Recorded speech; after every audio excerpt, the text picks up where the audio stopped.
Okay, I promise I'm not going to go this slow the entire time. But we gotta go. We tend to have to go slow through, especially the first couple of sentences, just so you understand like what the hell he's talking about. Once we understand what he's talking about, the whole thing becomes a hell of a lot easier. So we will continue to go through Sydney. But I hope now, having taken the time to slow and stop and study the sentence and understand the vocabulary, I hope when I read it to you now, you will understand what it means. So I'm going to read the first sentence, and I hope you've learned something and you can follow. I bet you the first time I read this, you didn't follow it at all, and now I'm going to read it again, and you're going to understand it perfectly.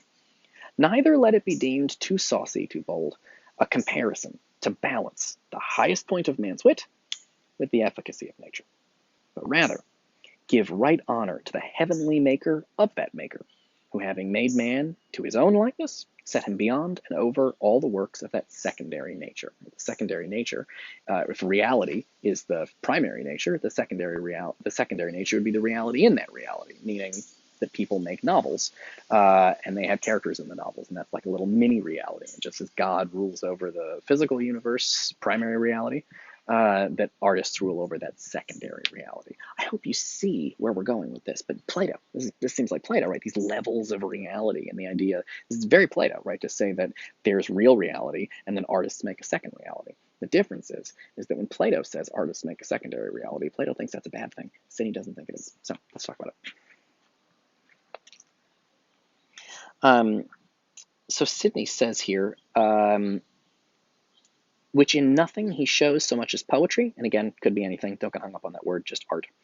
When with the force of a divine breath he brings things forth far surpassing her doings, with no small argument to the incredulous of that first accursed fall of Adam. Since our erected wit makes us know what perfection is, and yet our infected will keeps us from reaching unto it. So he says human beings are complicated, right? The human beings have a divine breath in them that comes from God. He says our erected wit makes us know what perfection is, meaning, our intelligence, which we build over time and get from the world, we can sense what perfection is. But it's hard to do it. It's hard to create perfection. But people are trying with works of art to create sort of perfect worlds, even though they're not like God. They're not perfect. They can't make a whole world. But he says they're trying to do it. And he says, but these arguments will by few be understood, and by far fewer granted. Thus much I hope will be given me, that the Greeks, with some predictability of reason, gave him the name above all names of learning. So it's just that, like, that man, the human being, the intelligence of a human being is to be respected, and it's sort of like a mini version of God, and let's take it seriously. So let's get on to this argument. Here we go. So one of the things that Sidney's doing here, this is very interesting. He's having a kind of conversation that we simply don't have anymore. And I understand why we don't have it anymore, but I have to say, as a person who likes old-fashioned things, I find this discussion to be fascinating. What he wants to do, he's in the next section, he's going to talk about, so already he's compared human beings to God, and he's compared the world that God made to art. And he thinks it's good. He thinks like an artist is a way of honoring God, because just as God made the world, the artist makes a little fictional world, and that's like God. And so that must be good because God's good. So he likes that situation at first. But the next section, he has a very a kind of silly kind of conversation, and you'll think this is funny, hopefully. But what he wants to do in the next section is discuss which is better, history, philosophy, or poetry. We don't do that anymore. Nobody wants to have that conversation. But it used to be something people spent a fuck ton of time on, conversations of that type. Which is better, history, philosophy, or poetry? It's almost like departments in college. Who's the better department, the history department, the philosophy department, or the literature department? It's the literature department. I have a very strong sense of loyalty towards my own department, even though they're making me insane right now. So the next section that jumps a little bit, but I wanted to kind of take a look at what he has to say here. So he says, I conclude, therefore, that he excels history, meaning the poet is better than the historian, not only by furnishing the mind with knowledge, but by setting it forward to that which deserves to be called and accounted good. So this is interesting. So he says he likes the poet better than the historian, because the historian gives knowledge. The poet can also give knowledge, but the poet's better because the poet makes you want to do something. The poet inspires you to action. The historian just says, this happened, and this happened, and this happened, and this happened, and this happened. Bye. But a poem will tell you about history and inspire you to take action, because he says poets influence people. And they make them want to do things. It makes you, it's exciting. That's really the issue. The historians go, this happened, this happened, this happened, this happened. Go away now. And again, this is an exaggeration. There's exciting historians, probably. I never met one. But then Sidney says that poetry is better than this because it can have knowledge in it, but it's also, it has to do with ethics. And he'll go on to say a little bit more about why. But basically, a historian tells you just what happened, whereas a poet can kind of think about what should have happened, which he says is more valuable. Which setting forward and moving to well-doing indeed sets the laurel crown upon the poet as victorious, meaning the poet, the laurel crown is what you get when you win the Olympics, so he says the poet has won the Olympics against the historian. Not only the historian, but over the philosopher, howsoever in teaching it may be questionable.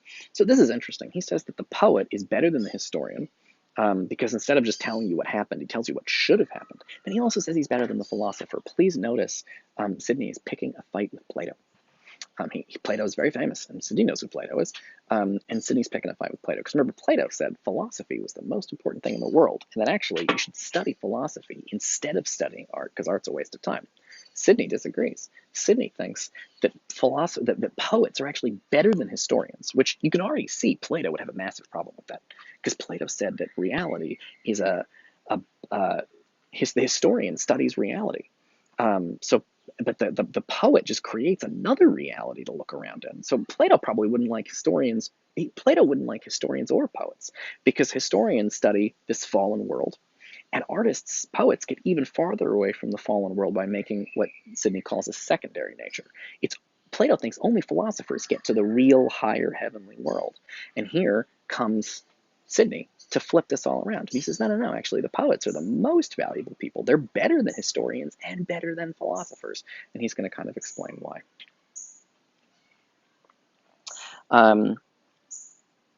He says, for suppose it be granted, that which I suppose with great reason may be denied, that the philosopher, in respect of his methodical proceeding, teach more perfectly than the poet. So he says, listen, I will admit that the philosopher thinks more about this stuff and maybe is a better teacher. Okay?